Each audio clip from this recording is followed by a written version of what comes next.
गुणन प्रतिलोम या व्युत्क्रम। किसी संख्या का गुणन प्रतिलोम या व्युत्क्रम क्या होता है और कैसे ज्ञात करते हैं, आइए इसके बारे में जानते हैं। कोई संख्या ए है जिसका हमें गुणन प्रतिलोम या व्युत्क्रम ज्ञात करना है। किसी संख्या का गुणन प्रतिलोम और उस संख्या का गुणनफल एक होता है। जैसे माना कि ए का व्युत्क्रम गुणन प्रतिलोम जो है x है, तो a गुणे x बराबर 1, x बराबर 1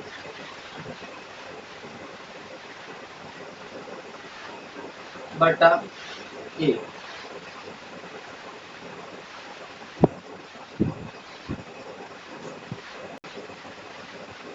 इस तरह से हम देख रहे हैं कि a का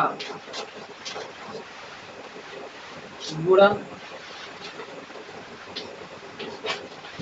प्रतिलोम बराबर 1 बटा a है। दूसरे शब्दों में अगर हम कहें तो कह सकते हैं कि किसी संख्या का गुणन प्रतिलोम निकालने के लिए एक में यदि उस संख्या से भाग देते हैं तो प्राप्त भागफल उस संख्या का गुणन प्रतिलोम होगा। जैसे 5 का गुणन प्रतिलोम यदि हम निकालें तो कह सकते हैं कि 1 भागा 5 बराबर 1 बटा 5।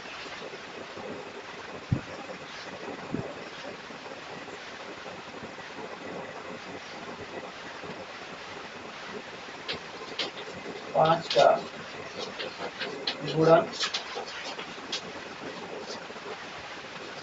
प्रतिलोम,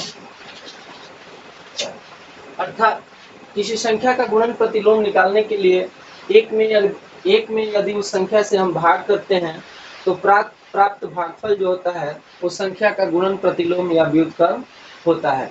इस तरीके से इस प्रश्नावली में दिए गए सवालों का गुणन प्रतिलोम हम निकालेंगे। जैसा कि हम इस सारणी में देख रहे हैं, निम्नलिखित सारणी के खाली स्थानों को भरिए। संख्या दी गई है और उसका गुणन प्रतिलोम नीचे लिखना है। गुणन प्रतिलोम लिखने के लिए यदि दी गई संख्या से एक में हम भाग करते हैं तो दी गई संख्या का गुणन प्रतिलोम हम निकाल सकते हैं, लिख सकते हैं।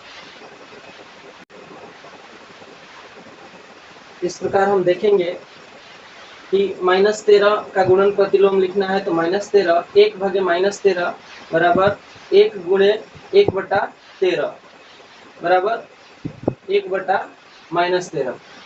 5 बटा 4 का लिखना है तो 1 भागे 1 में हम 5 बटा 4 से भाग करेंगे तो हो जाएगा 1 गुणे 4 बटा 5 बराबर 4 बटा 5 इसका गुणन प्रतिलोम होगा।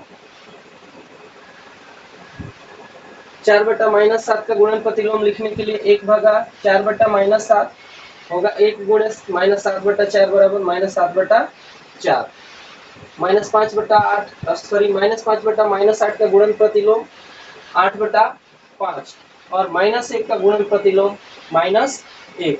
इस वीडियो को पॉज करके आप अपने नोटबुक में इसको नोट कर लें। धन्यवाद।